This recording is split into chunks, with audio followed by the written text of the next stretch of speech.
Então, gente, continuando nossos estudos, sobre química, vamos estudar agora a estrutura molecular e propriedades dos materiais, que são as forças intermoleculares. O que são essas forças intermoleculares? Então, como o nome já diz, intermoléculas. Então, é entre as moléculas. Nós estudamos no capítulo anterior as ligações químicas, que eram as ligações iônica e a ligação covalente. Agora nós vamos estudar essas forças intermoleculares. E qual é a importância dessas forças? Então, a importância dessas forças é para a gente saber o estado físico das substâncias, Nós conhecemos os estados físicos sólido, líquido e gasoso. Tem outros estados, mas o que a gente estuda são esses, Para a gente também saber aqui as forças intermoleculares, ela é importante para a gente prever qual substância tem ponto de fusão e ponto de ebulição maior e quais substâncias são mais solúveis em outro, certo? Então, essa é a importância das forças intermoleculares. Então, as substâncias no estado sólido, a gente sabe que elas estão As moléculas estão bem unidas. No estado líquido, as moléculas já estão mais afastadas. E no estado gasoso, a gente diz que não existem essas forças intermoleculares. Então, as forças intermoleculares são forças atrativas entre as moléculas e tem três forças mais importantes que são as que nós vamos estudar, que é a ligação de hidrogênio ou ponte de hidrogênio, certo? Pode ser que vocês escutem esse nome, ponte de hidrogênio, é a mesma coisa. Dipolo induzido, dipolo ou dipolo permanente, e nós vamos ver aqui outro caso que é o dipolo induzido. Como é que vocês vão identificar essas forças, Quais moléculas têm essas forças? Então, como o nome já diz, ligação de hidrogênio, eu vou ter elementos ligados diretamente ao hidrogênio. Quais são esses elementos que eu vou ter na molécula ligado diretamente ao hidrogênio? Flúor, oxigênio e nitrogênio. Então, FON, lembre disso aqui, FON. Quando o flúor, oxigênio ou nitrogênio estiver ligado diretamente ao hidrogênio, eu vou ter uma ligação de hidrogênio. E a ligação de hidrogênio, ela é polar. O que significa isso? Polar. Significa que ela tem os polos, que é a parte negativa e a parte positiva. Coloquei aqui alguns exemplos de ligação de hidrogênio. H2O. Olha que o hidrogênio está ligado diretamente a oxigênio. NH3. Hidrogênio ligado diretamente a nitrogênio. CH3COOH, que aqui é o ácido, um ácido. Oxigênio ligado diretamente a hidrogênio. Aqui o oxigênio ligado diretamente a hidrogênio. E aqui, você pode dizer, mas não está ligado diretamente. Mas se a gente for colocar essa molécula aqui, ela vai ficar, vamos olhar se ela realmente é uma ligação de hidrogênio. Então, tem aqui o carbono, eu vou ter aqui o nitrogênio, Aqui, e eu vou ter o H. Então, se eu analisar essa molécula aqui, eu vi que o hidrogênio, ele não ficou ligado diretamente ao nitrogênio. Então, nesse caso aqui, não é uma ligação de hidrogênio, certo? Por quê? Porque o hidrogênio ele não está ligado diretamente ao nitrogênio, certo? Então, você tem que analisar. Quando você vê H e nitrogênio na molécula, você não vai dizer logo, é uma ligação de hidrogênio. Não, tem que analisar. Vai ser ligação de hidrogênio se o H estiver ligado diretamente ao nitrogênio, certo? Então, a ligação de hidrogênio, dessas que eu mostrei, é a força mais forte que tem. Então, ela é mais forte do que o dipolo induzido e mais forte do que o dipolo-dipolo. O dipolo induzido, ou força de dispersão de London, certo? Então, como o nome já diz, dipolo, di quer dizer o quê? Dois polos, induzido. Ou seja, essa molécula foi induzida a criar os polos. Não tinha o polo, não tinha os dois polos, a parte positiva e a parte negativa. Então, ela foi induzida. Como assim induzida? Há um certo momento que as moléculas, elas podem o quê? Elas podem se chocarem, né? E ao se chocarem, elas podem ser induzidas a criar esses polos para poder elas serem atraídas. É o caso do dipolo induzido. Então, elas são induzidas a criar esses polos para poder elas se atraírem. O dipolo induzido, ele é apolar. Não tem polos, né? Porque ele foi induzido a criar esses polos. Então, ela é apolar.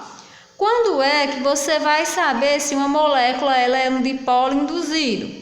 Então, a molécula ela é um dipolo induzido quando for formada só por carbono e hidrogênio, certo? A molécula formada só por carbono e hidrogênio, ou uma molécula formada por um mesmo elemento químico.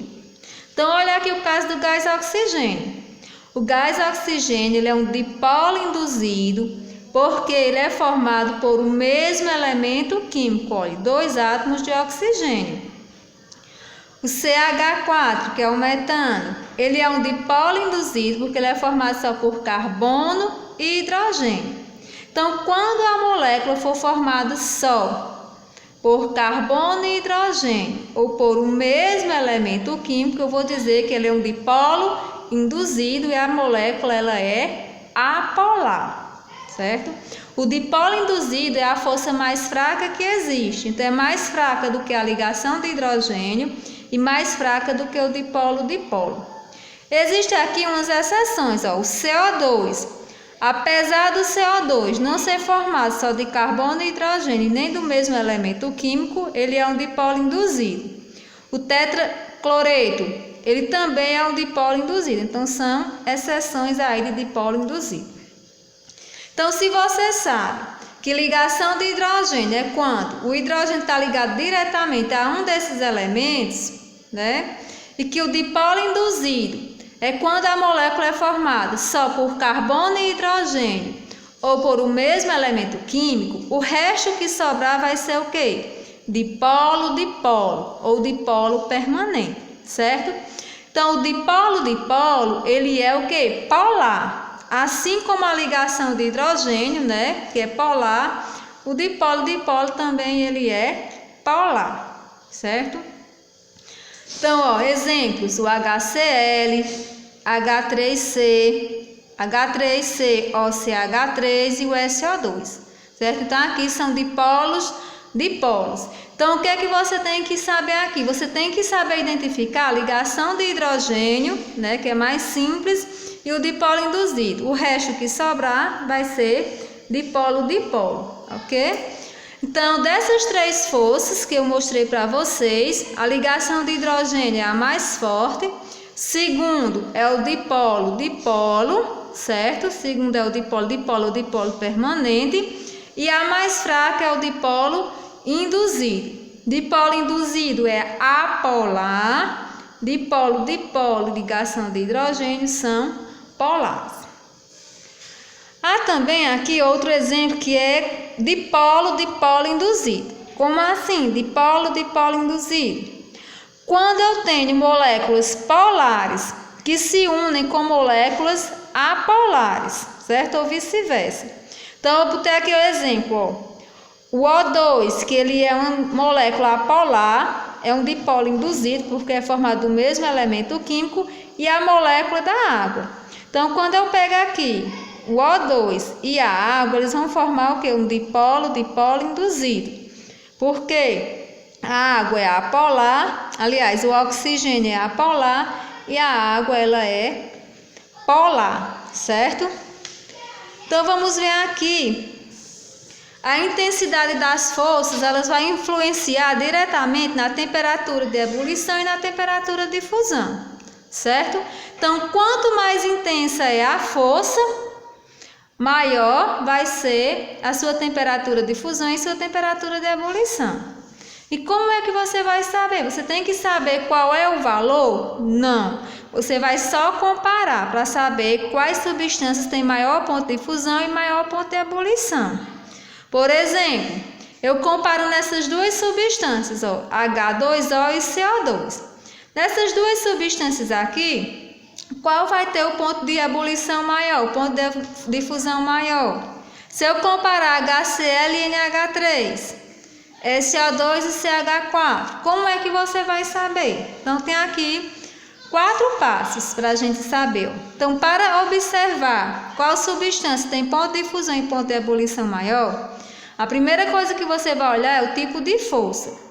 Então, se é ligação de hidrogênio, dipolo ou dipolo induzido. Então, a força maior é ligação de hidrogênio, depois dipolo e por último dipolo induzido, certo?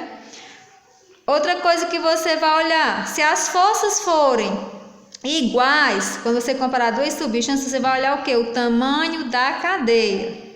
Então, o tamanho da cadeia a gente vai olhar quando as substâncias apresentam o mesmo tipo de força. Então, quanto maior a cadeia, maior vai ser seu ponto de ebulição. Outra coisa é a superfície de contato. Como assim? Se a cadeia ela é normal, ou seja, toda numa linha só, ou se ela tem ramificações. Eu coloquei até um exemplo aqui. Essa daqui, por exemplo, ela é ramificada. Ó. Tem aqui compostos pendurados. Essa não, ó, ela já é normal, não tem nada pendurado nela. Então, a superfície de contato, quando ela é normal, não tem nada pendurado, ela vai ter o ponto de ebulição maior. Quando ela é ramificada, ela já vai ter ponto de ebulição menor, ok?